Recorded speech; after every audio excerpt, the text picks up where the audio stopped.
This is John Jones with the Young Turk Sports Show, bringing you the latest in MMA coverage. In a light heavyweight scrap, we've got Vinny Magalhães taking on Phil Davis. Phil Davis is a four-time All-American wrestler at Penn State University and was a two-time national champion, which is interesting because Magalhães is a three-time Jiu-Jitsu world champion and is one of the best grapplers in the game. So this is a classic wrestler versus Jiu-Jitsu matchup, and while this could go either way, Phil Davis is probably favored on paper, since wrestling is probably the best base to have when you're heading into the cage. However, news broke on Friday that Davis is in a messy custody battle with the mother of his child. So while a lot of the details are speculative, I think it's safe to say that his head isn't going to be into this fight as much as it should be or as much as it could be. Therefore, I'm actually going to say Magalhães is going to pull out a massive upset here, and he's going to score a round 3 submission. On Saturday, the UFC comes to the Prudential Center in Newark, New Jersey, where Jon Jones defends his light heavyweight title against Chael Sonnen. This is a title fight that's nearly 8 months in the making, as at UFC 151 in September, Jones was set to defend his title against Dan Henderson, who was coincidentally one of Sonnen's longtime friends and training partners, but at the last minute, Henderson suffered a knee injury, and Sonnen was the only one who stepped up to fight Jones. Jones refused to take the fight on 8-day notice, and when other contenders like Lyoto Machida and Mauricio Shogun Rua turned the fight down, UFC President Dana White and the other higher-ups of the UFC ultimately decided to cancel the event. Ever since then, Sonnen has been tormenting Jones in interviews and via social media, and eventually White felt that there was no other choice but to give Sonnen the crack at the gold. The two coached opposite one another on The Ultimate Fighter this past season. However, Sonnen was actually quite cordial and seemed to be more interested in coaching his fighters than starting a feud with Jones. Ever since then, things have heated up once again, but they never reached the level that they did around the time of UFC 151.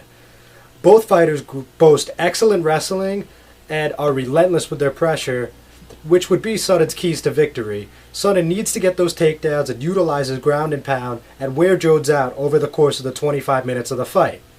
However, no one has taken down Jones inside the octagon, nor has anyone been able to outstrike him. It's going to be a difficult fight for Sonnen as he gives up nearly 11 inches in reach and faces at least equally impressive wrestler, so it's going to be difficult for him to get the fight to the ground. Jones is also a bit of a submission expert despite not having much of a background in jiu-jitsu, holding actually the light heavyweight record for the most submissions at 205 pounds. On paper, this is an easy fight for Jones, and likely that's the way this is going to play out.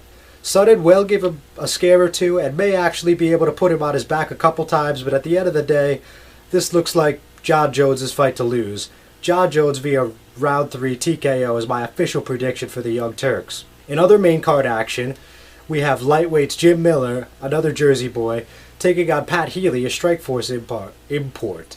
Both guys are hard-nosed wrestlers that know how to throw down, but at the end of the day, Jim Miller's a better wrestler and a superior jiu-jitsu practitioner, so I think this one goes to Jim Miller. I'm going to give it by TKO in the second round.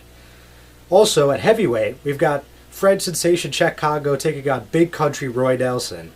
Both guys hit very hard, and like most heavyweight fights, don't expect this one to last very long.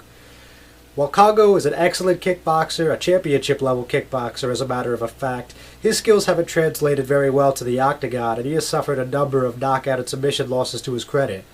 While Roy Nelson is known for his knockout power, he also has great submission skills and is actually a Renzo Gracie black belt in Brazilian Jiu-Jitsu.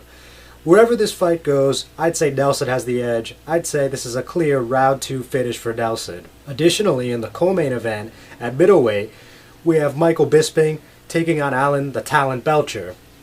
Both these guys like to stand up and trade, and both guys have pretty competent skills on the ground as well. There's been a lot of trash talk leading up to this fight, one of the most I've ever seen actually for a co-main event. I expect this to be a competitive fight in the early minutes.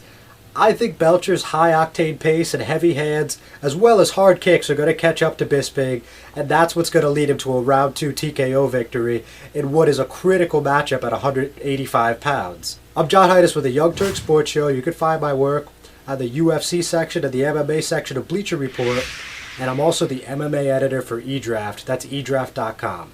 Thanks for watching.